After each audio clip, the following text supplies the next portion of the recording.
Ituloy po natin ang ating pong series. We are talking about we are destined for abundance. Sabihin mo sa iyong katabi, you are destined for abundance. Last Sunday, we talked about overflowing abundance. At para ang kasaganaan pala ay dumaloy sa ating buhay, we have to cultivate abundance mindset, and we have to connect to the source of abundance, and we need to build a pipeline of abundance to flow in our lives, and we have to fix our container of abundance. Kaya pa sabihin natin pa lang tayo buhusan ng maraming blessing ng Lord. Pero kung hindi natin ito alam i-manage, hindi natin alam kung paano natin ito papalaguin, alam lamang natin ito paano gastusin, ubusin, ang abundance ay hindi po ito mangyayari sa ating buhay. Ngayon po, sa part 3 ng ating pong pag-aaral, ang pamagandang mensahe na aking pong i-share ay unlocking the floodgates of abundance in your life. How many of you here want to unlock the floodgates of abundance in his life? Sabihin mo sa iyong katabi, makinig ka. Simula sa oras na ito, lahat ng pintuan ng kasaganaan na sarado sa buhay mo ay bubuksan ni Lord. Amen? So, kinakailangan merong mabuksan. Sino dito ang gusto niya na merong mabuksan sa buhay niya? So, sabi po sa aklat po ng Deuteronomy, chapter 28, verse 12, sa New King James Version. Basahin natin sabay-sabay. 1, 2, 3, go! The Lord will open to you His good treasure, the heavens. Nasa ng kayamanan ng Lord? Nasa langit. To give the rain to your land in its season, and to bless all the work of your hand. You shall lend to many nations, but you shall not borrow. Ang sabi ng Bible, bubuksan ng Diyos ang langit para ibuhos sa inyo ang masaganang pagpapala. Ang sabi po doon ay pauulanin ng Panginoon sa kapanahunan. At ano pa? Pagpapalain ng Diyos ang lahat ng gagawin ng iyong mga kamay. Imagine mo, magnegosyo, magtrabaho, or whatever na gagawin mo, i-bless ng Lord. At hindi lang yun. Ano pa ang sabi? Hindi ka na manghihiram sa Bombay, sa Cebuana. Hindi ka na manghihiram sa mga lending na mga nakamotor. Hindi ka na daw mangungutang bagkos ikaw na ang magpapahiram. Kapag binuksan pala ng Diyos ang langit, ibubuhos ng Diyos ang pagpapala. At kapag bumuhos daw po ang blessing ng Lord, meron pa kaibang mangyayari sa buhay mo. Sino dito gusto niya mabago ang sitwasyon ng kanyang buhay? Bago mabago ang takbo at ang sitwasyon ng iyong buhay, kailangan mo nang mabuksan ang langit. Kahit ano pong pagsisikap ang gawin natin, trabaho, kahit ano pong negosyo ang gawin natin, o kahit anong gawin nating pagpapagod, kahit anong gawin nating mga sipag para tayo umunlad. Pero kapag sarado ang langit sa ating ulunan, walang mangyayari. Mapapagod ka lamang. Pero kapag ka nabuksan ang langit, may pabor ang Diyos. Sabihin mo sa iyong katabi, iba kapag ka bukas ang langit. Bakit? Pag bukas ang langit, magaan ang daloy ng pagpapala. Ha? Yes, may mga pagsubok, may problema, pero laging mayroong blessing na dumarating. Nakapansin po ninyo siguro na bakit marami mga tao na sila na may masipag. Lahat naman sila kumikita. Lahat naman sila may mga trabaho. Pero bakit hirap pa din ang kanilang buhay? Either hindi nila namamanage ng ayos yung blessing na ibinibigay sa kanila ng Diyos, or baka ang langit ay sarado para sa kanila. Now, ano po ba yung mga reasons why sometimes the heavens are closed to a person? Ano po ang mga kadahilanan? I will give you only 3. Yung mga dahilan kung bakit ang langit ay nagsasara, ang kasaganaan ay nagsasara sa buhay ng isang tao. Una, maybe he is under curse. Baka siya ay nasa ilalim ng sumpa. Alam niyo po ba yung mga kasabihan na gagapang kang parang ahas, ikaw ay magdurusa hanggang kamatayan? Minsan, meron pong mga magulang na sa tindi ng kanilang galit sa kanilang mga anak, ay sinusumpa po nila yung kanilang mga anak. Hindi ka umunlad kahit anong gawin mo sa buhay. Hindi ka mananalo sa gymnastic. Di ba? Curse po yun. At bilang mga magulang, kahit pa ang inyong pong anak ay pasaway, do not utter curse to them. Dahil ito po ay magmamanifest sa kanilang buhay. What you confess daily, it will manifest. Kaya there is power in our words. Pwedeng hindi magulang ang nag-curse, pwedeng ang ibang tao ang nag-curse. Yung mga taong naiinggit sa iyo. Hindi ka uunlad. Hindi gaganda yung buhay. Hindi ka sasagana. Meron po akong na-ministeran ng deliverance na siya po dati maunlad ang buhay. Ngayon ay na-down na ng buhay, nawala ang kanilang mga ari-arian. Sila ay talagang humirap. Hirap talaga sila. Then meron pa po siyang sakit. Then kung siya po ay aking pong i-minister, nag-react po ang dalawang karga. Una, nakarga niya po ay spirit of witchcraft. Isa pong espiritu ng mangkukulam. Na yung pong mangkukulam na yun ay nandun sa kanilang kapitbahay, na tuwing ito pong taong ito ay dadaan doon, siya po ay naiinggit dahil laging maganda ang bihis. Kita niyo? Kanya po itong sinumpa, ito pong tao ito, na sabi, magdudusa ka mo lang yun. Kaya po hirap ang kanyang buhay. Pangalawa, siya po pala ay sinumpa ng kanyang kapatid na siya po ay maghihirap at hindi uunlad ang kanyang buhay. Kita nyo, ang tao pala ay may kapangyarihan na sumumpa, mag-utter ng curse. So, kinakailangan maputol muna ang sumpa sa iyong buhay. Sabihin mo sa iyong katabi, kailangan maputol ngayon ang sumpa ng kahirapan sa iyong buhay.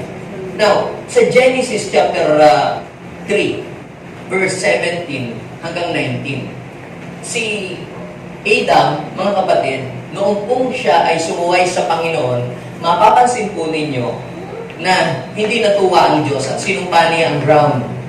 At ano sabi? Dahil nakinig ka sa iyong asawa ng iyong kainin ang may pinagbabawal na bunga, dahil dito'y susumpain ko ang lupa. Sa hirap ng pagbubungkal, pagkain mo'y magmumula. At ano po ang sabi? Mga damo daw po at tinik ang aanihin, at mga halaman daw po sa gubat ang kakainin. Kinakailangan magpakahirap ng husto para makakain. Kita nyo? Nagtatrabaho, gumagawa, pero hindi worth ang kanyang kita. Masipag naman, pero bakit hirap? Because maybe or perhaps he or she is under curse. Isa pa pong halimbawa, noong pong si Cain ay paslangin niya ang kanyang kapatid. Sa Genesis chapter 4, makikita niyo po yun. Di po ba? Pinaslang niya ang kanyang kapatid, kanya po itong pinatay. Naghalit ang Panginoon.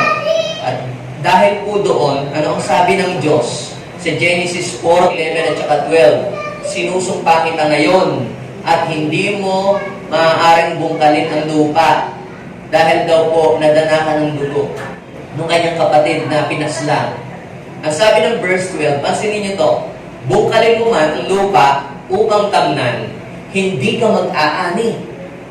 Wala kang matitirahan at magiging lagalag ka sa daigdig.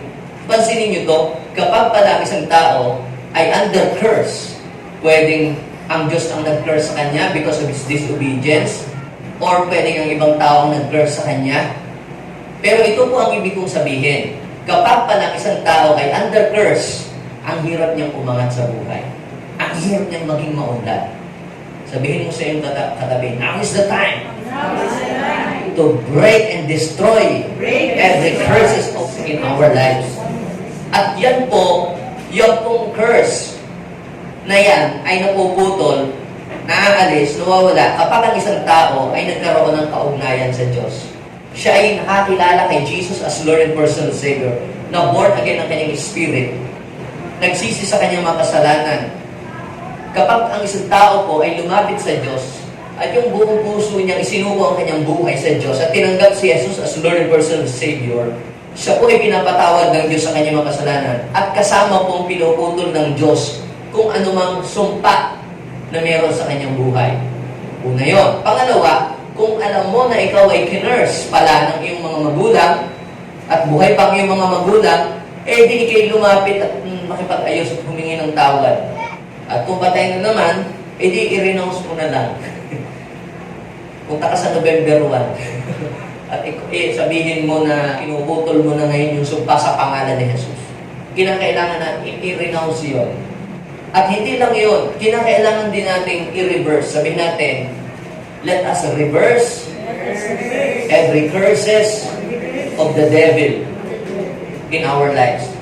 Sa pagkagising po natin sa umaga, mga kapatid, yung palang mga witches at saka mga satanists, daily, sila po ay nag-a-utter ng mga curses. Sila ay nagpa-fasting ng Tuesday at saka po Friday to curse every believers. Lalo na yung mga nagsiserve sa Panginoon. Kini-curse po talaga nila yon. Ngayon, kung wala ka sa covering ni Lord, pasok ng pasok yan sa buhay mo. Kaya pagkagising pa lang natin sa umaga, nagpupuri tayo sa Diyos, and right after that, let us reverse every curses of the enemy in our lives. Paano yun? Mag-gesture ka lang sa panalangin mo. At Lord, lahat ng mga sumpa ng sino mang mga tao o demonyo sa buhay ko, inire-reverse ko itong lahat. From head to foot, I reverse back to them. Mag-gesture ka lang. I reverse. Sabihin natin, I reverse. Every curses. Okay, back to the enemy. Bakit po? Kasi sasabi ng iba, hindi ko ito kalooban mo Lord sa akin. Ako'y maghirap. Tatanggapin ko po ito, Panginoon. Basta kapiling kita. Sabihin mo sa iyong katabi, let's destroy the curses of poverty in our lives. Because poverty, yung pagdurusa, ay yan po ay sumpa. Yes, tayong lahat ay dumadaan sa mga sufferings, persecution, na ang purpose nun is to mold us, to educate us, and God wants us to learn something new doon sa pinagdadaanan natin. Pero, kung ang buhay mo na ay palubog ng palubog ng palubog, at pahirap ng pahirap ng pahirap, na puro na lamang paghihikaws ang nararanasan mo sa buhay, baka hindi na learning, baka na ikaw ay under curse na. At kaya, you have to take your stand. You have to stand on your position as a children or as a child of God. Putulin mo ang sumpa na yun sa iyong buhay sa pamamagitan ng pananalangin at pag-offer ng iyong buhay kay Lord. So, pangalawa, maybe or perhaps, or he is living against the will of God. Kapag ang isang tao po ay namumuhay ng labag sa kalooban ng Diyos at ang kanyang mga ginagawa ay hindi nakakalugod sa Panginoon, ito rin po ay dahilan para magsara ang langit sa kanyang buhay. You can read that sa Deuteronomy chapter 28, 15 to 24. Just read for yourself. Kapag isang tao po ay sumuway, lumayo sa Diyos, at ginawa ang mga bagay na kasuklak-usok lang sa Kanya, ibipingid ng Diyos ang langit, at matutuyo daw po ang lupa at hindi uulan. So maghihirap, kahit mag-ani ng mag-ani, ay kulang at kulang. Kaya kapag sarado ang langit, kahit anong gawin mo, hirap pa din ang iyong buhay. So, anong kailangan mong gawin? Kinakailangan mong gawin kung ano yung kalooban ng Diyos para sa iyong buhay. At ang pangatlo po na posible na maging dahilan ng pagsasara ng langit ay maybe or perhaps he is dwelling in a wrong place. Ikaw ay naandoon sa maling lugar o ang isang tao ay nasa maling lugar. Kapag ikaw ay nasa maling lugar, kahit anong pagsisikap o pagtatrabaho ang gawin mo, mahihirapan kang pumunlad at sumagana. Ang mga halaman, may kanya-kanya po yung lugar. Ang kangkong, para lang yan sa tubig. Nasubukan ko po nagtanim ng mahogany, malapit sa ilog. After 3 days, patay po yung mahogany. Naglagay ho ako ng kangkong, malapit ko doon sa may tubigan, nabuhay po yung kangkong. Bakit po? Dahil may kanya-kanyang lugar ang bawat mga halaman. Gayon din tayo. Mayroong kanya-kanyang lugar tayo kung saan tayo dinesign ng Lord na dapat ay nandoon tayo at doon tayo mag-uunlad. May mga tao po na umuunlad ang kanilang buhay, nagmamigrate sila sa ibang bansa, and then right after that, gumaganda ang kanilang buhay, nagiging maunlad. Pero hindi lahat ay ganon. Kung pumunta sa ibang bansa, gumanda ang buhay, at hindi lahat ang pumunta sa ibang bansa, gumanda ang buhay. Ang iba'y napariwara pa. Ang iba po ay hindi naging maayos ang takbo ng kanilang buhay. Nagkahiwalay ang family, nasira ang pamilya. Hindi lahat, pero po tayo isang kapatiran na ang kanyang mga kapatid natin nasa abroad. Ang kanyang mga kaibigan din ay magaganda ng buhay, nasa abroad.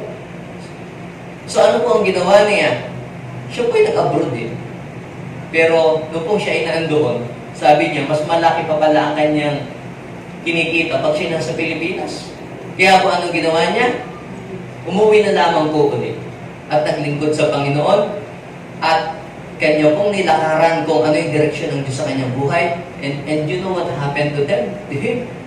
Mas pinaunlad ng Diyos sa kanyang buhay 100 times. So ano pong ibig sabihin? If you are living in a wrong place or dwelling in a wrong place, mahihirapan ka na maranasan yung pag-unlad. Bakit po? Kasi halimbawa, katulad nito, kung kayo po ay sasahod ng tubig mula sa gripo, anong gagawin ninyo para yung baso ay malagyan ng tubig at mapuno ng tubig? Kapag yan ay itinapat mo sa gripo, anong mangyayari? Yung baso mapupuno ng tubig. Pero kahit bukas ang faucet, pero nakasala ang baso, kahit gaano kalakas ang bulos, hindi mapupuno ang baso. Are you getting what I'm saying? Gayon din naman, kinakailangan tayo ay nasa sentro ng kalooban ng Diyos. Naandun tayo sa lugar kung saan gusto ng Diyos na naandoon tayo dapat. Ang dami pong mga halimbawa niyan sa Bible. Ha? So, kaya dapat nating hanapin ang lugar na dinesign ng Lord para po sa atin. Sa Bible po, sa Lucas chapter 15, pag binasa niyo po yung story po doon, yung story ng the lost son, ang ganda po ng kanyang kalagayan nung nandun po siya sa kanila, sa teritoryo ng kanyang magulang. Dahil siyempre, siya'y nag-aasikaso ng mga negosyo ng kanilang mga magulang. Mayaman po sila eh. Ngayon, siya po ay nagdesisyon na kunin lahat ng kanyang share doon sa kanila pong company at binenta niya ang kanyang share ng kumpanya at lahat ng kanyang wealth ay dala-dala niya at siya po'y umalis doon sa kanilang lugar at nilustay ang lahat ng pera na meron siya. Nung maubos daw po yung kanyang pera, siya po ay nagtrabaho pero walang magbigay sa kanya ng work. Nagtrabaho siya sa piggery para lamang matugunan ang kanyang pangangailangan pero hindi daw po sapat. Walang magbigay sa kanya ng pagkain. Ang sabi ng Luke chapter 15 verse 17, when he come to his sense, napag-isip-isip niya yung lahat ng kanyang mga ginawa. Sabi niya, mabuti pa doon sa aming bahay. Nung nandun ako, magandang aking buhay. Ang mga katulaw ng aking ama, sagana sa pagkain. Samantalang ako, hirap ako dito. Kaya siya po ay nag-decide na bumalik. Sabihin mo sa iyong katabi, kung nakikita mo ang iyong sarili ay napapalayo ka na sa Diyos, bumalik ka sa Diyos. Bumalik ka sa Panginoon. Pwedeng you are dwelling in a wrong place, you are in a wrong company of people or friends. Kaya pagka mga tao yung nakasama mo, walang mga pangarap, palaro-laro lang, walang ano lang, basta gano'n lang, kumain lang 3 times a day lang ang mga pangarap. Kapag yung mga yun, ang mga sinamahan mo, ihirapan kang maging maunlad. So, humanap ka ng good company.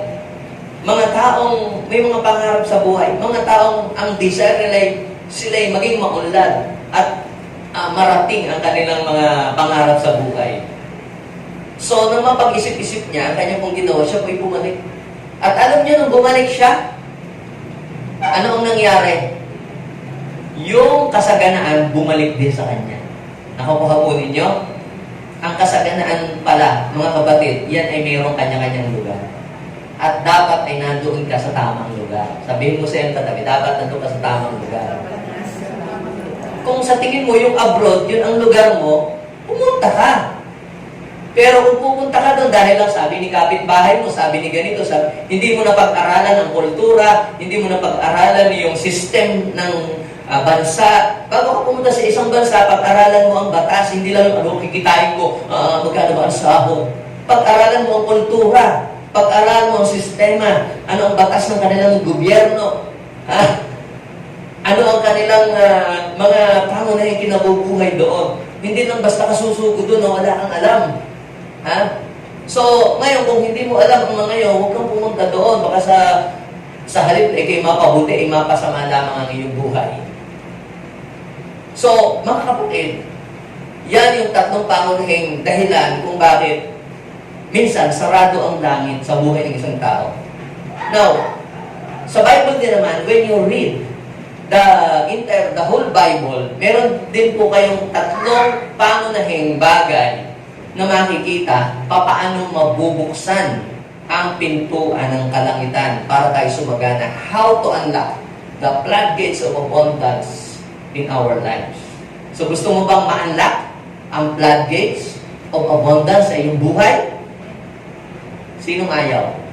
Sinong gusto? Say amen! Amen! So, pag binasa niyo po ang scripture, meron pong tatlong pangunahing nakapagbubukas. Yung binanggit ko po last Sunday, pipeline. Ano ang ating pipeline? Yung business, yung trabaho, yung pag-i-invest mo sa mga negosyo. Yan ang pipeline. Ang pipeline, yung pagdadaluyan. Ito yung parang kanal para papunta sa iyo. Pero kung nakalak ang gate, halimbawa, yan palang mga irrigation, yung mga patubigan sa palayan, nanggagaling po yan sa dam. Pero kapag pala isinarado ang dam, kagaya ho dyan sa Asinggan, nung ginagawa po yung mga kanal-kanal doon, sinarado po yung floodgate. Hindi ho nakapagtanim yung mga magsasaka. Ba't kaya hindi kayo tatanim? Walang patubig, pastor. Bakit walang patubig? Sinarado nila yung floodgates ng irrigation. Kaya walang dumadaan. Makikita nyo ho talaga, yung ilog dating mataas doon ng tubig, wala, lupa. Ano pong ibig kong sabihin? Kahit may pipeline ka, marami kang pipeline, pero kung nakalak ang floodgates, walang dadaloy sa pipeline mo. Are you following me? So ano kailangan natin gawin? Kinakailangan ma-unlock sa ating buhay yung floodgates of abundance. Para lahat ng iyong pipeline, merong dadaloy na kasaganaan doon. Amen? Are you ready? So, tatlong P ang akin pong i-share na makikita natin. Ito sa Bible. Number 1, P ay yung pagsunod. Sa English, obedience. Pagsunod. So, yung palang pagsunod, mga kapatid, ay nagbubukas ng pintuan sa iyong pamilya, sa iyong buhay, sa iyong angkan, para ang pagpapala ng Diyos ay bumuhos. Yung isang pagsunod lamang ng isang tao ay madadamay ang kanyang buong angkan at buong pamilya doon sa pagpapala na nakapaloob doon sa pagsunod na yon. At pansinin nyo, isang pagsuway din lamang naman ng isang tao ay pwede rin madamay doon sa consequences doon sa kanyang pagsuway na kanyang ginawa. Like Adam, di ba? Like Abraham, nung siya'y sumunod. So, meron pong mga iba't ibang command si Lord na dapat nakita po natin ito. Meron pong tinatawag na general command.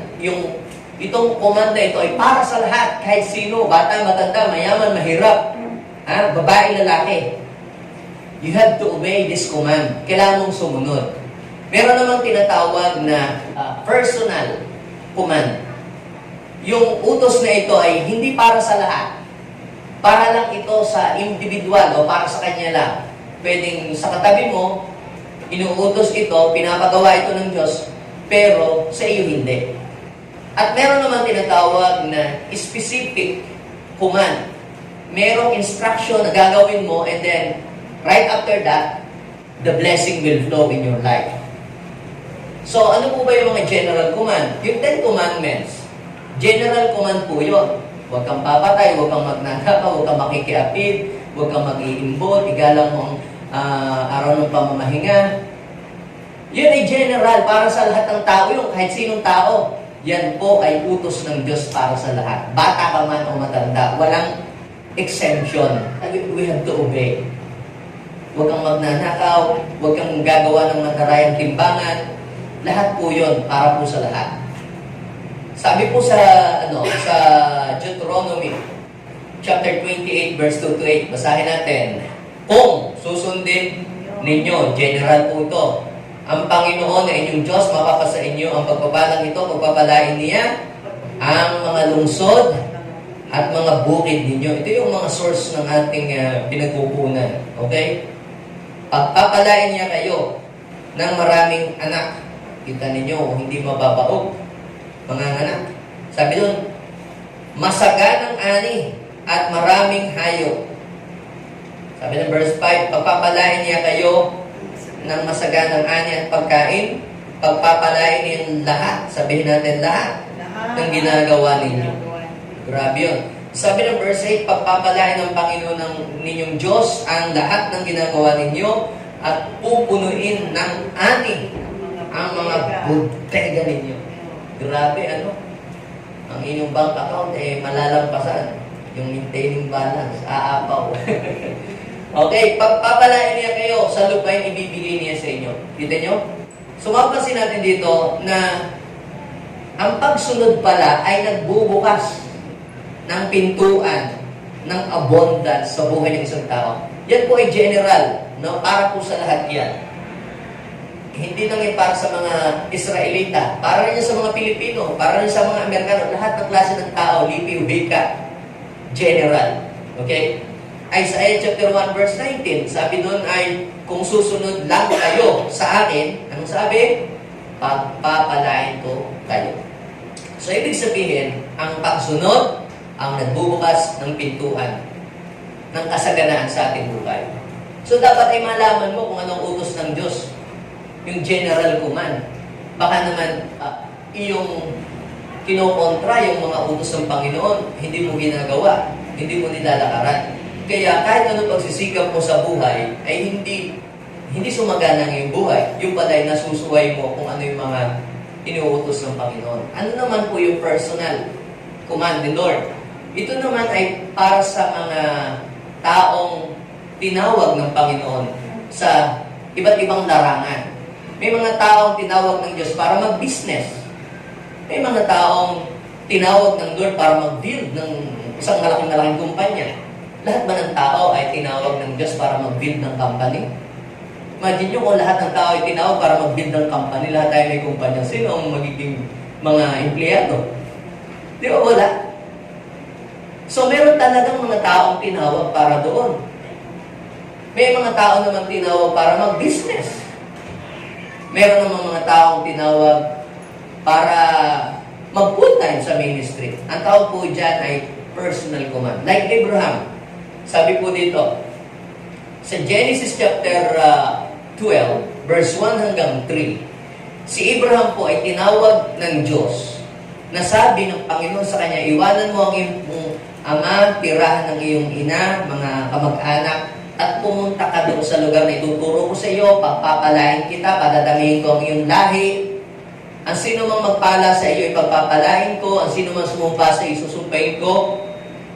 At hihilingin ng ibang bansa na katulad mo, na pinagpala sila, ipagpalain ko din. You will become a blessing to many people.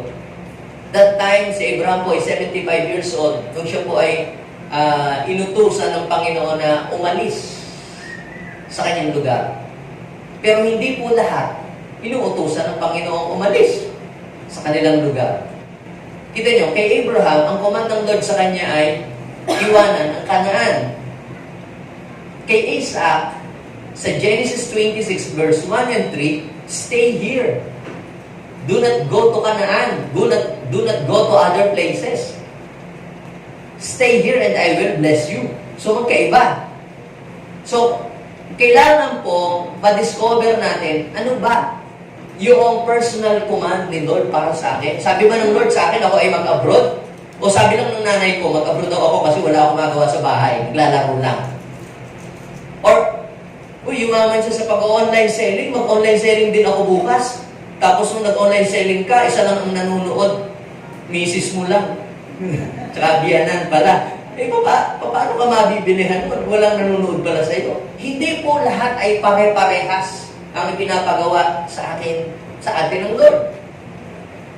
Sabi po dito sa Bible, sa Genesis chapter 12, verse 4 to 5, sumunod nga si Abraham sa utos ni Yahweh, nilisan niya ang Haran, noong siya'y 75 taon. Sumama din po si Lot na kanyang pamangkin. Dinala niya ang lahat ng kanyang alipin at ari-arian. Tapos nagtungo siya sa Kanaan. So, mapapansin natin mga kapatid, nung sumunod siya, pag binasa niyo po ang Genesis chapter 13, verse 8, pinasagana siya ng Diyos, pinayaman siya. So, ang nagbukas ng pintuan ng pagpapala sa buhay niya ay yung pagsunod niya sa Panginoon. Inutusan siya. Nakarinig siya ng pangungusap. Ginawa niya kung ano yung sinasabi ng Diyos na gawin niya. So, hindi ibig sabihin si Bishop umunlad nung siya mag-full-time, iniwanan niya ang kanyang trabaho at siya'y na-bless ng gusto. Ganun din ang gagawin mo. Iwanan ko rin ang trabaho ko at saka ako'y mag-full-time din sa ministry. Bakit si Bishop? Siya po ay may calling. Tinawag siya ng Panginoon sa gayong bagay. Ang kailangan mong alamin ay saan ba ako tinawag ng Diyos at ano ba ay pinapagawa ng Diyos sa akin. Sabihin mo sa iyo, your calling can make you prosper. Ang magpapasagana sa iyo ay kung ano yung tawag ng Diyos sa iyo at kung ano yung ginagawa mo, kung ano yung ipinapagawa ng Lord sa iyo. So you must know the personal commandments of God. Hindi sa lahat ng tao. Di ba kay Abraham, umalis ka, dinala niya ang lahat ng kanyang ari-arian. Dinala niya lahat ng kanyang kayamanan. Sumunod siya sa Panginoon, dala ang lahat ng kanyang kayamanan. Bakit doon sa Lucas chapter 18? Iba naman ang ipinapagawa ng Lord. Naalala niyo ba, meron din isang binata doon? Mayaman din siya. Maraming kabuhayan. Anong sabi ng Panginoon? Ibenta mo lahat. Ang lahat ng kayamanan mo. Tapos ipamigay mo sa mga dukhaan pinagbilihan at sumunod ka sa akin. So, iba ang ipinapagawa ng Panginoon kay Abraham at iba ang pinapagawa ng Panginoon doon sa binata na mayaman. Iba-iba ang pinapagawa ng Diyos. Ang tawag doon, personal command ng Lord. Na kapag sinunod mo yun, sabi ng Lord sa iyo, mag-business ka, mag-resign ka sa trabaho at magtayo ka ng business, sasagana ka. Pero kung ginaya mo lang, wala ka namang kapahayagang natanggap mula sa Diyos, nanggaya ka lang, delikado po yan. That is very dangerous. So, ang kinakailangan ay malaman natin, ma-discern natin kung ano yung ipinapagawa ng Diyos sa atin. Pag sinabi nating discern, it means the ability to know the will of God for your life. The ability to see what others do not see. You have the ability to hear what others do not hear. Bakit si Rosmar, yumaman sa pag-online? Yun ang pinag- bakit yung iba may gumaya din, hindi naman gumana ang sumagana ang buhay. Iba-iba. You have to discover kung ano yung ipinapagawa ng Diyos. At kapag yun ay ginawa mo, ang magiging resulta nun, magbubukas sa iyo ang pintuan ng walang kahirap-hirap. Meron naman pong tinatawag na specific command. Ano yung specific command? Bawat isa po sa atin ay meron pong personal na pangungusap ang Diyos at meron ding specific na kung ano yung talagang ipinapagawa ng Lord. Sa Bible po, kagaya mo halimbawa ni Peter. Si Peter ay isa pong manging isda. Dumating po yung time na wala nang mahuling isda siguro sa dami ng nangingisda, magdamag daw kung ng huli ng isda. Walang nahuli, kahit kaliskis, walang naiuwi. Sa Lucas chapter 5, when you read the story of Luke chapter 5, si Jesus po ay hiniram niya yung bangka ni Peter para po ito kanyang gawing pulpit or stage dahil mangangaral siya sa mga tao. Walang nagawa si Peter kundi ipinahiram, pinagamit kay Jesus. Inupuan ni Jesus yung bangka ni Peter at nangaral siya. And right after his preaching, siyempre nakikinig si Peter. Kaya hindi siya makaalis. Yung sasakyan niya, ginamit ni Jesus. Anong sabi pagkatapos ng preaching? Sabi ng Lord kay Peter, pumalaot ka, Peter, at ihagis mo ang lambat at makakahuli ka ng madami. Ano sabi ni Peter? Lord, magdamag kaming ng huli, walang nahuli. Pero may sinabi ka, dahil may sinabi ka, susunod ako at gagawin ko. Inihagis nga niya yung lambat. At ano po, ang nangyari, ang naging resulta, nakahuli ng marami, napuno yung bangka, umaapaw, tinawagan pa yung ibang mga kasosyo nila, at umapaw din ang bangka. Ano ang naging sikreto? Paano nabuksan? Sumunod doon sa specific instruction ni God para sa kanya. And aside from that, nabasbasan yung kanyang sasakyan, pinagamit kay Lord. Kaya sabihin mo sa iyong katabi, huwag kang magkatubili na ipagamit kay Lord ang iyong bahay, ang iyong sasakyan. Basta sinasakyan para kay Lord, di ba? Yan ay i-bless ng Lord yan. Another example ng specific.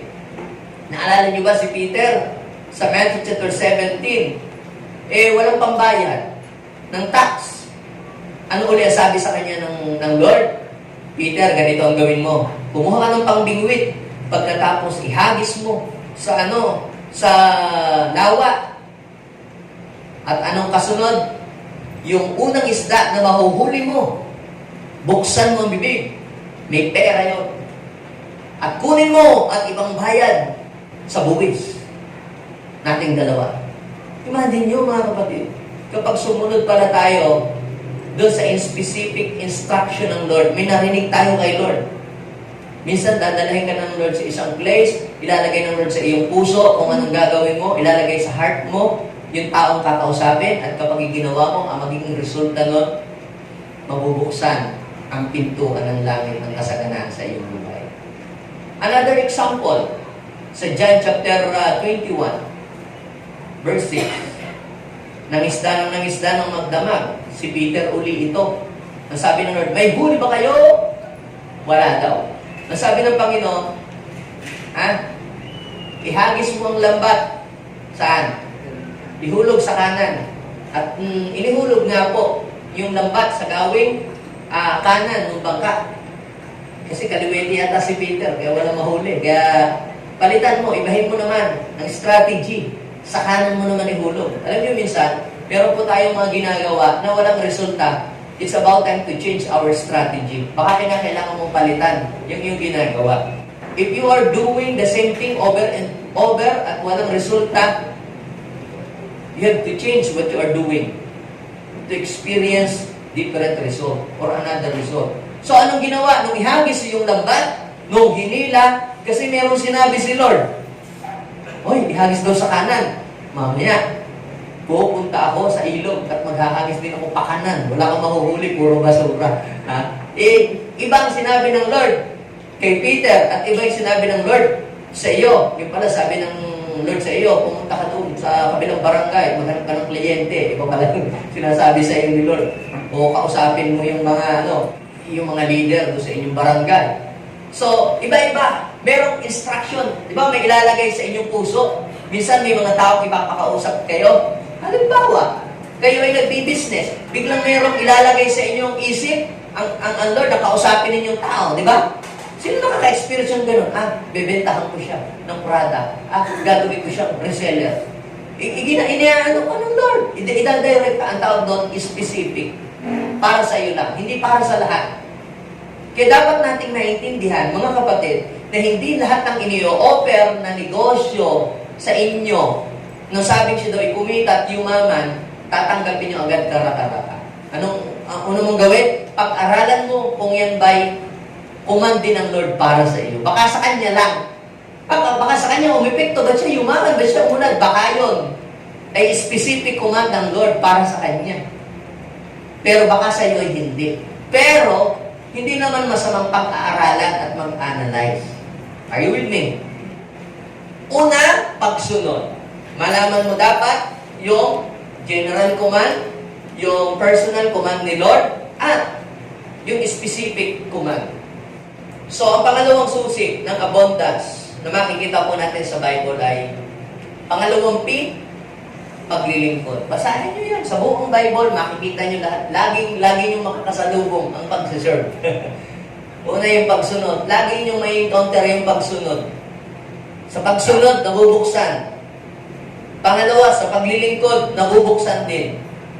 Marami po siguro tayo mga testimonies na narinig na dating hindi naglilingkod, nung sila'y simulang mag-serve na kay Lord, biglang nabago ang takbo ng kanilang buhay, biglang sila'y naging maunlad ang kabuhayan. Walang taong totoong naglingkod ng tamang motibo at tama ang puso sa paglilingkod na pinagdusa ng Panginoon. Yes, pwedeng tayo maka-experience ng trials, pwedeng tayo maka-experience ng mga difficulties, pero lahat pong yun, mga kapatid, ang purpose lang ng Lord ay para i-mold ka, i-develop ka to become a better person, pero hindi ka habang panahong maghihirap at dadaan sa mga testing na yon. Malalampasan mo lahat yon. Pag ikaw ay nagseserve kay Lord. Exodus chapter 23, verse 25. Paborito ng iba yan. Pero tingnan natin, ulitin natin. You must serve only the Lord. Because no one can serve two master. Dapat ang master natin, si God. The creator of heaven and earth. Hindi, kasi pwede kang mamili eh. Hindi pwedeng sabay yung kayamanan at saka ang Diyos. Dapat ang priority si God. At yung kayamanan, siya yung panghuli. Una ang Diyos. Okay? Sabi po doon, you must serve only the Lord your God. If you do, I will bless you with food. So anong ibig sabihin niyan? Pag nag-serve ka, mabubuksan ang langit para ikaw ay mapagpala.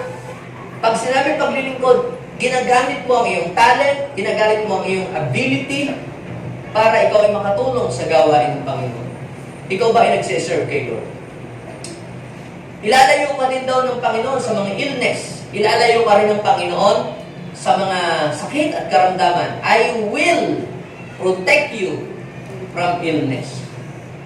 Grabe ano? Bubuksan ng Diyos ang pintuan ng kasaganaan para sa iyo pag nag-serve ka at ilalak ng Diyos ang pintuan ng mga sumpa ng sakit karamdaman sa buhay mo. Amen? So, maglingkod tayo sa Panginoon. Sa 2 Samuel chapter 6 verse 11, noong po si David ay nagplano na yung Ark of the Covenant ay dalahin niya sa Jerusalem. Yung Ark of the Covenant is a symbol of visible presence of God. Nandun po, yung po isang kahon, nandun po yung Ten Commandments, nakasulat po doon, tapos meron pong magkaharap na cherub, na yun ay sumisimbolo na naandun ang presence of God, nasa kanilang kalagitnaan. At kapag po sila ay nagta-travel, binubuhat po nila yun. Nangunguna yung kahon na dala-dala ng mga priest. Okay. Meron pong proper way ang pagbubuhat po nun. Dapat ay banal ka at hindi ka mabubuhay sa kasalanan. If you want God to bless you in a right way, you must do the right thing.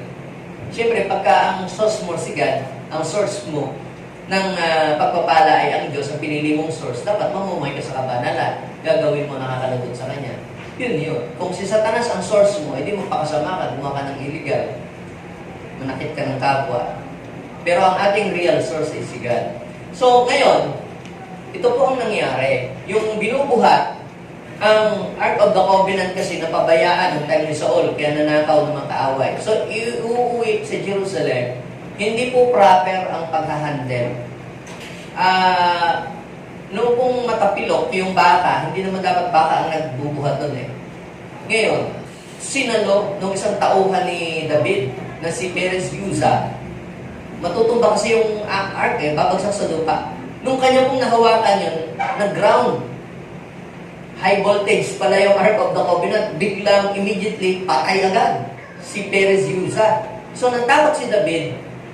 At sabi niya, paano ko iuwi sa bahay namin ang Ark? So, walang taong mag-volunteer kung kaninong bahay pwedeng iwanan yung Ark of the Covenant. Nag-volunteer si Obed-Edom. Siya po isang dayuhan. Sabi niya sa bahay namin. At sabi po, the Ark of the Lord remained in the house of Obed-Edom the Hittite 3 months. And the Lord blessed Obed-Edom and all his household. Anong nangyari? Noong ang Ark of the Covenant ay dalahin sa bahay ni Obed-Edom, si Obed-Edom ay nagkaroon siya ng kamalayan, ang tawag doon, awareness na mag-serve kay Lord. Dati, hindi po siya nagsisilbi sa Panginoon. Noong ang Ark of the Covenant ay dalahin sa kanilang bahay, sila po, ang buong pamilya ay nag-serve kay Lord. Sino dito ang gusto niyang ang blessing ni Obed-Edom ay mabuksan din sa kanyang tahanan? Amen. Sabihin mo sa iyong katabi, let's serve the Lord. Imagine mo, nung wala namang gawain sa inyo, puro sugalan. Nung magkaroon ng bukas na gawain, alam nyo, kapag pala sa bahay natin ay may gawain na idinadaos na gawain ng Panginoon, you have the Ark of the Covenant in your home. Natuto silang magsilbi. Natuto silang maglingkod. Imagine mong may nagawain sa inyo, may nag-aayos-ayos ka na ng silya. Uy, naku, ay handa natin ang kape at saka pandesal at may mga tao. Hindi mo alam, unconsciously, nagseserve ka na kay Lord. Sabihin mo sa iyo katabi, nagseserve ka na pala kay Lord. Uy, pagka may mga bata, yung mga nagtuturo sa bata, naku, tinatawag mo na yung mga bata, tuturuan na sila. Nihahanda mo na yung mga upuan. May gawain kasi sa inyo. Di ba? Nagtatawag ka na ng mga tao. Unconsciously, hindi mo alam, you are serving the Lord. At ang sabi ng Bible, 3 months, and the Lord blessed Obed-Edom, ang kanyang buong pamilya. Kaya sabihin mo sa iyong katabi, kung gusto mo na dumaloy ang kasaganaan sa iyong buhay, maglingkod ka sa Diyos. Yan pala po ay susi para mabuksan ang pagpapala ng Diyos sa ating buhay. Sino ditong gusto nga magbukas ang pintuan ng kasaganan sa kanyang buhay? Yes. Let's serve the Lord with gladness. Yes. Parapakan natin si Lord. Naglilingkod naman ako, pastor, sa Panginoon. Paano ba maglingkod kay Lord? Paano ba maglilingkod? Ayoko na may pagkalingkoy, namimigay na ng tinapay. Hindi pa ako maglilingkod yun. Ang paglilingkod ay ito, go therefore and make disciple of all nations. Yan ang sinasabi ng Panginoon. Humayo kayo, gawing alagad ko ang mga bansa. I-share ang gospel, mag-invite ng mga tao, mag-alaga ng mga tao para sila'y lumago sa Panginoon. Kaya kung ikaw ay may inaakay, may inaalagaan, at inilalapit kay Lord, ikaw ay nagsisimula ng maglingkod sa Panginoon. Pero kung wala pa, yung attendee ka pa lamang, subukan mong maglingkod kay Lord at sinisigurado ko sa iyo na mabubuksan ang langit para sa iyong buhay. Yes, lahat po ng mga kakilala ko na nag-serve kay Lord through winning soul and making disciple, inangat ng Diyos ang kanilang buhay. Yes, naglingkod lang sila hindi para yumaman. Naglingkod sila hindi para umangat ang buhay. Basta ginawa lang nila yun dahil ang kanilang desire ay ang mga tao ay mailapit kay Lord at maranasan din ang kaligtasan kagaya ng kanilang naranasan. Alam niyo po, nung nakita ko po sa mga tao ito, inangat ng Diyos ang kanilang buhay. Binuksan ng Diyos ang langit at sila po'y pinagpala.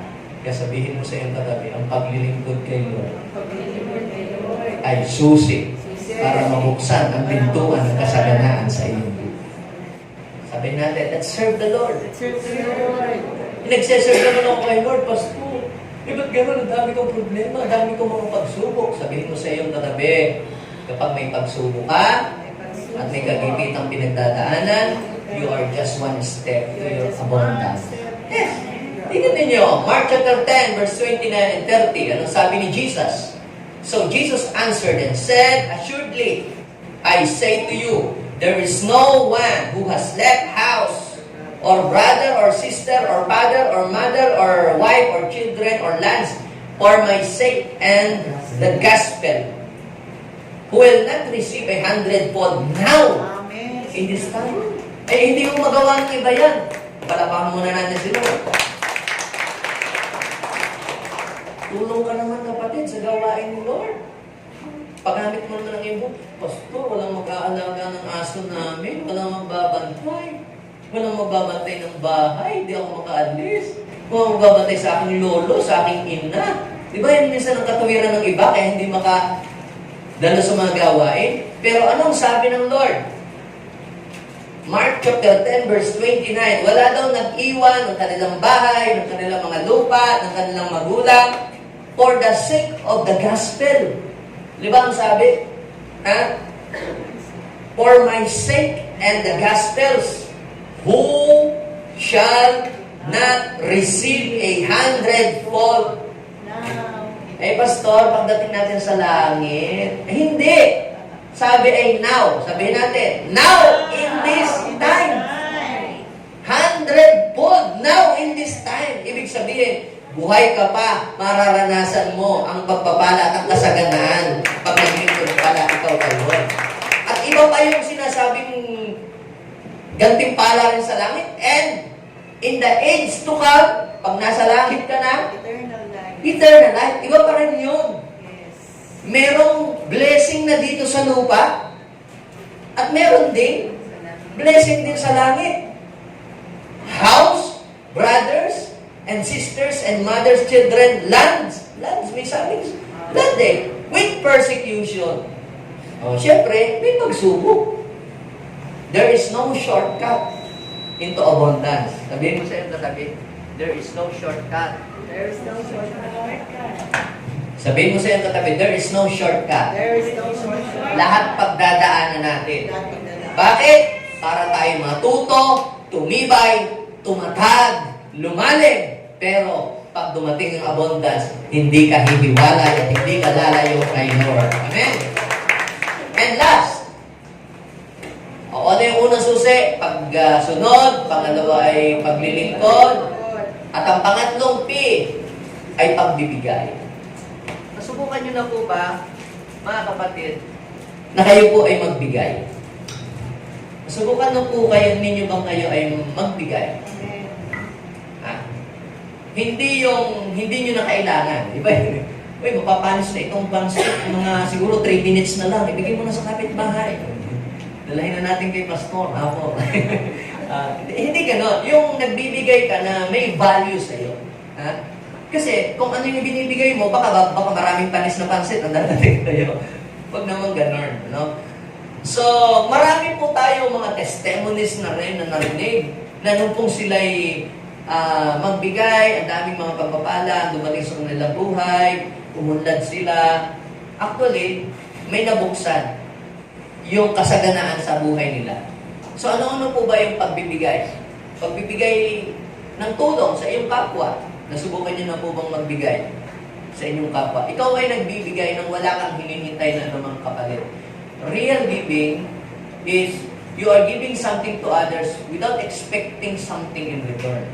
Pagbibigay sa iyong kapwa, kita nyo, itong sinabi po sa Lucas chapter 6 verse 38, hindi pagbibigay kay Lord yan. Pagbibigay yan sa kapwa. Pagbibigay sa kapwa. Ginagamit natin yan pagka yung offering time. Sabi po doon, Lucas chapter 6:38, magbigay kayo at kayo bibigyan ng Diyos. Gustong takal, siksik, liglig, umaapaw pa ang ibibigay sa inyo. Sapagkat ang panukat na ginagamit ninyo sa iba. So, ipagbibigay yan sa kapwa ay siya din ang gagamitin sa inyo. Tumulong ka sa mga tao para ang kanilang buhay ay maging maganda. So, pagbibigay, ikaw ay generous sa iyong kapwa. Okay? So, pag sinabi ng pagbibigay, hindi naman kinakailangan dapat araw-araw ay namimigay ka ng limos dun sa namamalimos. Hindi po yun ang ibig kong sabihin.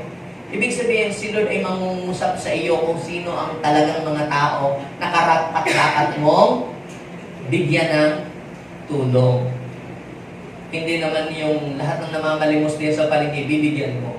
Sometimes, yung pagbibigay sa kanila ay hindi nakakatulong para sila ay maging maunlad ang buhay.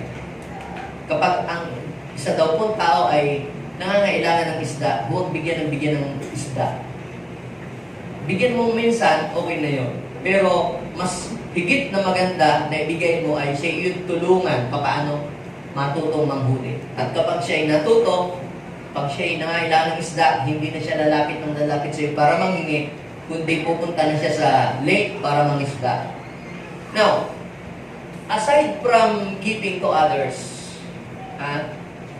giving to your parents, kung buhay pa ang inyong magulang, at kayo ay may kakayahan na magbigay sa inyong mga magulang, magbigay ka sa iyong magulang. Bakit?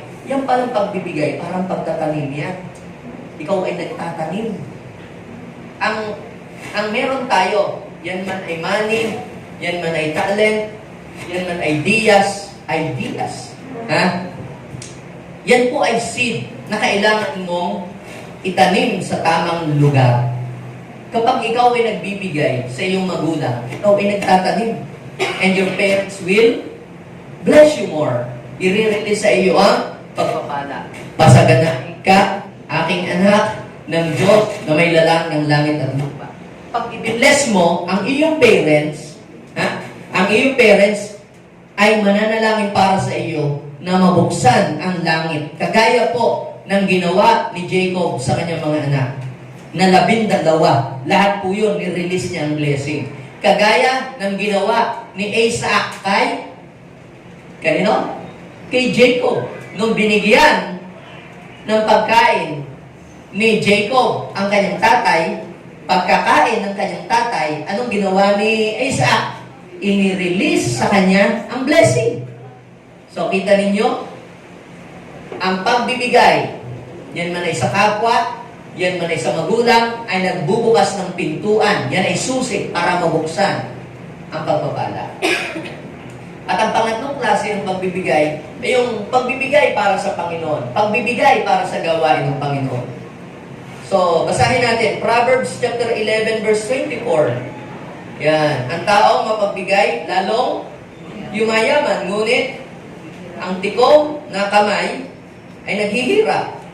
Ang taong matulungin, sasagana ang pamumuhay, at ang marunong tumulong, tiyak na tutulungan. Proverbs chapter 3, verse 9 to 10. Ano sabi? Parangalan mo si Yahweh sa pamamagitan ng iyong kayamanan. Paano ba mapaparangalan ang Diyos sa pamamagitan ng ating kayamanan? E di kung ikaw ay may kakayahan na magbigay para sa gawain ng Panginoon, do it. At ang sabi po, sa verse 10, mulas nga sa iyong pinakamainam na ani siya'y iyo ring handugan. Sa gayon, ang kamalig mo ay aapaw. Sabihin mo sa iyong katabi, hindi ka matutuyuan. Hindi ka matutuyuan. Aapaw Apaw. ang iyong mga kamalig. Si Abraham, noong siya po ay umuwi, dahil siya nagtagumpay sa digmaan, ang dami po niyang na nakuhang mga ginto at mga ari-arian at mga livestock. Sa Genesis 14 verse 17 to 20, just read for yourself. Nakasalubong niya si Melchizedek. Si Melchizedek isa pong priest of Salem. And he is a king of righteousness and king of peace. Ngayon, nung nakasalubong siya ni Abraham, ang ginawa po ni Melchizedek ay binasbasan siya. Ni-release sa kanya ang blessing at binigyan siya ng inumin. At binigyan din po siya ng tinapay, ng food. At siya po'y pinagpala ang lubos ni Melchizedek. Then, ano po ang ginawa? Doon sa verse 19, ang sabi, pagpalain ka nawa Abram ng kataas-taasang Diyos na lumikha ng langit at lupa, purihin ang kataas-taasang Diyos na nagbigay sa iyo ng tagumpay, at ibinigay ni Abram kay Melchizedek ang kanyang bahagi, ang ikasampung bahagi ng lahat ng kanyang nasamsam buhat sa labanan. Noong time na yun, si Melchizedek ay, kumbaga para sa atin, si Melchizedek ay isang high priest na meron siyang ministry. Pwedeng meron siyang ministry to the poor na tumutulong sa mga tao. Kasi noon, itong si Melchizedek, pwedeng meron siyang mga priest na tinutulungan, merong mga prophets, di ba? Katulad ni Elijah, may mga prophets siya. So, na tinutulungan din. So, ang ginawa ni Abraham, yung ikasampung bahagi ng lahat ng kanyang blessing na natanggap, ibinigay niya sa ministry ni Melchizedek para matulungan ang ministry ni Melchizedek. Alam niyo po, yung pagbibigay ni Abraham ng ikapo ay hindi lamang para sa kanya yung benepisyo. Nag-benefits din po sa kanyang pagtatithes si Jacob, si Isaac, sila Joseph at ang kanyang lahi. Kaya pansinin niyo, bless ang mga lahi ni Abraham. Sino ang pinakamalalakas? At sino ang pinakamahuhusay? At sino ang mga pinakamagagaling? Ang lahi mula sa lahi ni Abraham. Ang bansang Israel. Maliit na lipi pero malakas na bansa. Mayamang bansa. Why? Sapagkat nung nagbigay ng ikapo si Abraham, hindi lang para sa kanya, para din yun sa kanyang mga kaapu-apuhan. So the Lord blessed him. Sino dito ang gusto ng Abrahamic blessing? You will only receive Abrahamic blessing if you are a tither. Kung binibigay mo ang bahagi na para kay Lord. So if you want to experience Abrahamic blessing, try this. Sabihin mo sa iyong katabi, subukan mo. Malachi chapter 3 verse 10. Bring the whole tithe into the storehouse, that they may be food in my house. Test me in this, says the Lord Almighty, and see if I will not throw open the floodgates of heaven and pour out so much blessing that there will not be room enough to store up. Sabihin mo sa iyong katabi, yung pagbibigay mo para kay Lord ay isa rin sa susi yan para mabuksan ang kasaganaan sa iyong buhay. Kung hindi mo pa yan ginagawa, tingnan niyo, sabi sa Tagalog, ibigay niyo inyong mga ikapo sa Panginoon. Subukin, nang hahamon sila. Sabi ni Erap, huwag niyo ako subukan.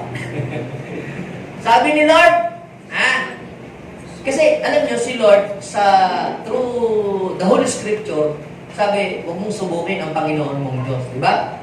Get behind this, Satan. Huwag mong subukin ang Lord. Pero pagdating dito, sabi ng Panginoon sa pagbibigay, kasi alam ng Panginoon pagdating sa pagbibigay sa Kanya, hirap ang mga tao Parang nag-aalinlangan, may doubt parang totoo kaya. Pero sabi ng Panginoon, subukan ninyo ako sa bagay na ito. Kung hindi ko buksan ang bintana ng langit at ibukas sa inyo ang masaganang pagpapala. Kaya sabihin mo sa iyong katabi, kapag ginawa mo yan, subukan mo, mabubuksan ang pagpapala sa iyong buhay. Yes. Why I am teaching you this? Because we are doing it. Ginagawa po namin yan. Tinuturo namin sa aming mga we earn 100% kasi kinakailangan ganito po. Earn your 100%. Yung iba 70% lang hanggang 40% lang ang kanilang potential. Yung full potential natin, yung 100%, kailangan lumaki ang ating 100%. So, this is our formula. 100%, your income 100%. Then, separate 10% for the Lord. Then separate 20% for your savings. Ang sabi ng Book of Genesis, ganyan sabi ni Joseph, at mamuhay ka lamang sa 70% of your full income. Bakit tayo naghihirap?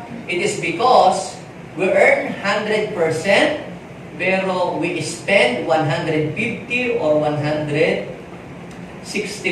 of our income. Dilugi tayo, abunado pa. Sa kanila ako magbibigay pag may natira, pastor, ibibigay ko lahat kay Lord. Sasabihin ko sa iyo, walang matitira kahit ano. Bakit? Kapag mali ang iyong formula, laging walang matitira sa iyo. Pero, ganyan din kami noon. Panghuli lagi si Lord. Laging wala, hanggang po. Iga lagi. Bakit? Kasi mali ang iyong formula. Earn 100%, give to the Lord what is due to God, save 20%, sikapin mo, pilitin mo, tibayan ang iyong di ba?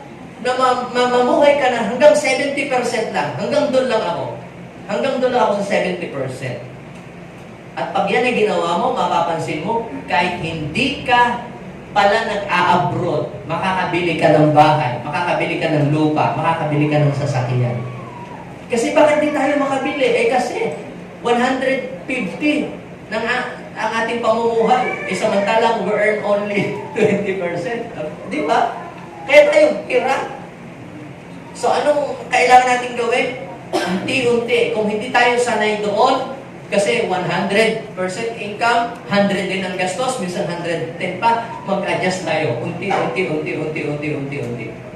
Mag-save tayo. Kung hindi natin kaya ng 20%, unti-unti, 5%, 10% hanggang makuha natin yung 20%. Sasabihin ko sa inyo, makakabili kayo ng sarili ninyong lupa. Bakit? Eh, pangako ng Diyos. Subukin ninyo ako sa bagay na ito kung hindi ko buksan ang bintana ng langit at ibuhos sa inyo ang masagana. Alam pa natin ito. Kung dito ang gustong mabuksan ang floodgates of heaven, gamitin natin ang susi. May tamang susi, kapatid. May tamang susi. Nasubukan nyo na ho ba na magbukas kayo ng aparador o pintuan na sinususian ninyo, sinususian ganyan. Ba't gari hindi mo buksan? Ilang palit na ng ilang palit susi ng susi. Ba't hindi mo buksan? Baka mali ang susi. Ha? Ako na may masipag, ako na may nagninegosyo. Baka hindi yan ang susi. Baka kinakailangan mong sumunod, maglingkod, at ibigay ang para sa Diyos. Tumulong sa kapwa. Amen? Tayo pong lahat ay tumindig. Father, thank you so much, O Lord. Today, you inform us, O God. You reveal to us. You unveil to us, O Lord, the reason why sometimes people are not experiencing an open heaven. Lord, sa oras na ito, kung meron man po mga sumpa na nabanggit sa mga ninuno namin, mga magulang namin o kananunuan, ito man ay kahirapan, negative utterances. Ito may sumpang gagapang, maghihikahos, gagapang na parang ahas, pinapawalang bisa na ito. Lahat ng mga sumpa ng kahirapan sa buhay namin, Lord God, ito may pagkaloki sa negosyo, bankruptcy in Jesus' name. Pinapawalang bisa namin ito. Ito man ay inater ng magulang, ito man ay inater ng mga taong naiinggit ng mga kapitbahay. Right now, pinawawalang bisa namin ito sa pangalan ng Jesus. Father God, we surrender everything to you. Forgive us. Patawarin yung aming mga parents na nag-release ng nag-utter ng mga negative words sapagkat hindi pa nila narinig ang gospel, kaya po nila nagawa yun. But today, Lord, we renounce those things to you.